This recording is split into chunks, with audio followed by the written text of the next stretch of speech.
Et si l'évolution, ce n'était ni une série d'accidents, ni un plan écrit d'avance, mais une œuvre d'art, là, en train de se créer sous nos yeux. C'est l'idée un peu folle, mais absolument géniale, d'Henri Bergson. Et aujourd'hui, on va plonger dedans pour voir comment, selon lui, la vie ne fait qu'inventer l'avenir sans arrêt. Alors, tout part d'un vrai mystère. Au début du XXe siècle, tout le monde ne jure que par Darwin, bien sûr. Sauf qu'il y a un truc qui cloche, une observation qui vient mettre le bazar. De temps en temps, l'évolution a l'air de se répéter d'une manière qui semble impossible. Voilà la question qui a mis le feu aux poudres pour Bergson. Comment est-ce possible que l'œil, un organe d'une complexité ahurissante, soit apparu de façon quasi identique chez des espèces qui n'ont mais alors presque rien à voir?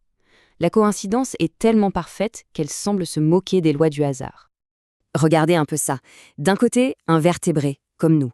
De l'autre, un mollusque, comme le peigne. Rétine, cornée, cristallin, la structure est bluffante de similarité.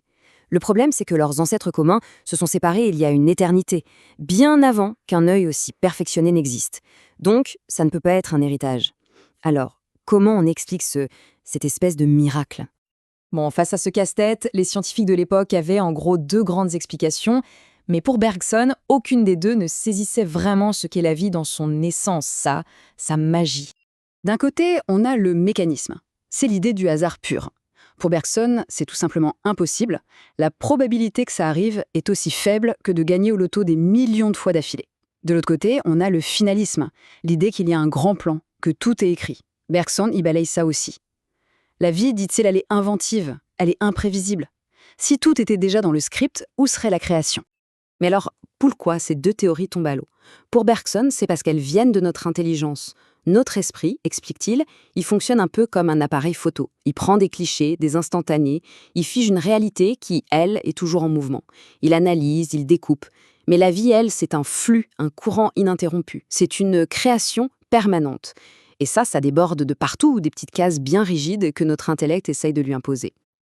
Ok, donc si ce n'est ni le hasard, ni un plan, qu'est-ce qu'il reste?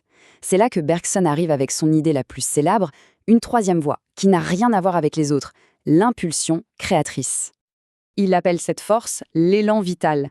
Il faut imaginer une sorte de poussée originelle, une énergie créatrice fondamentale. Cet élan, il n'a pas de destination précise, pas de plan. Son seul objectif, si on peut dire, c'est de créer, c'est de franchir les obstacles de la matière en inventant sans cesse de nouvelles solutions. L'œil du mollusque et celui du vertébré, ce sont juste deux inventions différentes, nées du même élan pour répondre au même problème. Comment voir? Pour nous faire comprendre ça, Bergson utilise une analogie géniale, celle de l'artiste. Imaginez un peintre. Une fois que le portrait est fini, on peut tout expliquer, le modèle, la technique, les couleurs, etc. Mais personne, même pas l'artiste lui-même, n'aurait pu dire à l'avance à quoi le portrait ressemblerait exactement. Pourquoi? Parce que prédire l'œuvre, ce serait déjà l'affaire. Eh bien la vie, c'est exactement ça.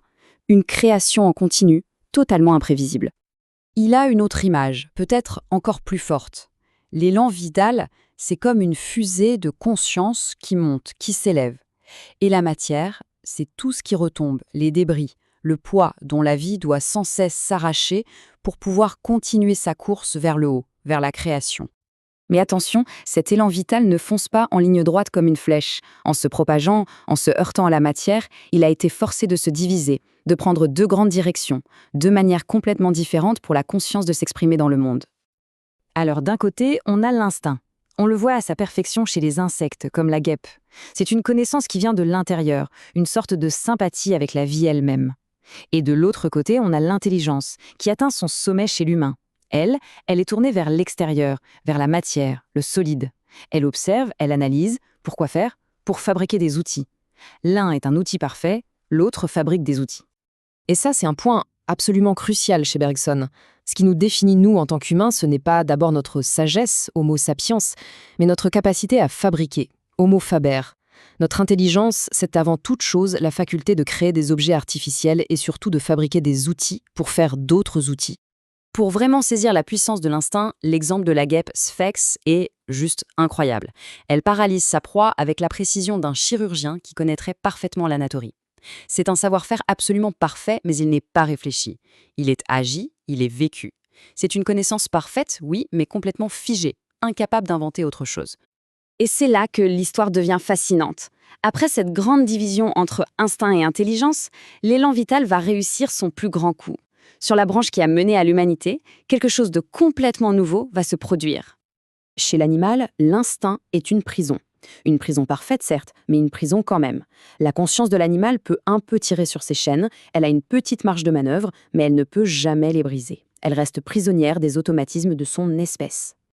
Mais avec l'être humain, tout bascule. Pour la toute première fois, l'élan créateur de la vie semble prendre le dessus sur les automatismes de la matière. Grâce à l'intelligence, la conscience n'est plus là juste pour s'adapter ou subir. Elle fait sauter les verrous. Elle devient capable de choisir, d'inventer. En un mot, elle devient libre. Mais alors, comment ça marche concrètement, cette libération? Eh bien, Bergson met le doigt sur 3 outils décisifs. D'abord le cerveau, qui nous donne une souplesse d'action quasi infinie. Ensuite, le langage, qui permet à la pensée de se détacher des objets.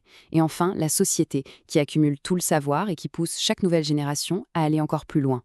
Ces 3 choses, qui découlent directement de l'intelligence de l'Homo faber, sont ce qui permettent à la conscience de briser ses chaînes. Et tout ça, ça nous ramène à une question absolument vertigineuse. Si Bergson a raison, si la vie est vraiment cette immense force créatrice qui a trouvé sa liberté à travers nous, eh bien ça veut dire que l'évolution n'est pas finie. La création continue, ici et maintenant, à travers nos choix, nos inventions, nos arts. La vraie question, au fond, c'est « et maintenant ? Quelle est la suite ? Qu'est-ce qu'on est en train de créer ?»